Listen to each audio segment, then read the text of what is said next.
तर त्यो सिमानामा हामीले नेपाल आर्मीलाई, नेपाली सेनालाई किन लान सकेनौँ? कहिलेकाहीँ यसो निरीक्षणमा जाँदा के बिग्रिन्छ? हामीले सधैँभरि सेनालाई चाहिँ ब्यारेकमा राखिरहन्छौँ। सीमावर्ती क्षेत्रमा कति दुःख छ।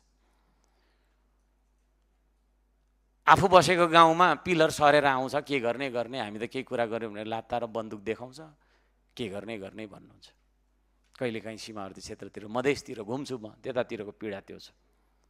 हामीले हाम्रो सुरक्षा निकायलाई ब्यारेकभित्र मात्रै राखिराख्ने होइन, हाम्रो काठमाडौँभित्र मात्रै, त्यो उपत्यकाभित्र मात्रै राखिरहने हो भने सीमा सुरक्षा कसरी हुनसक्छ? यो सीमा सुरक्षा, सीमा अतिक्रमणको कुरा राजसभाको सरकार आएपछि मात्रै सुरु भएको होइन, त्योभन्दा पहिल्यैदेखि थियो। 50औं वर्ष 100औं वर्षदेखि सीमा अतिक्रमण भइरहेको छ। तर हाउ लङ टु वेट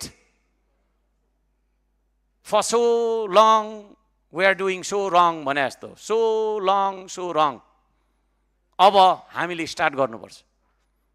पहिलाकोले गरेन, अब यसपालि पनि नगरौँ होइन। एकजना माननीयज्यूले त मलाई भनि पनि राख्नु भएको थियो होला, तपाईँको पालोमा गर्नु न भन्नुभयो। खोइ त्यो भन्नु मिल्ने शब्द थियो, थिएन। गरौँ, आज गरौँ। हिजो गरिनौँ, ठिक छ, अस्ति गरिनौँ, त्योभन्दा पहिला पनि गरिनौँ, आज गरौँ न त, आज गरौँ। Let's start. It's late but it's not too late.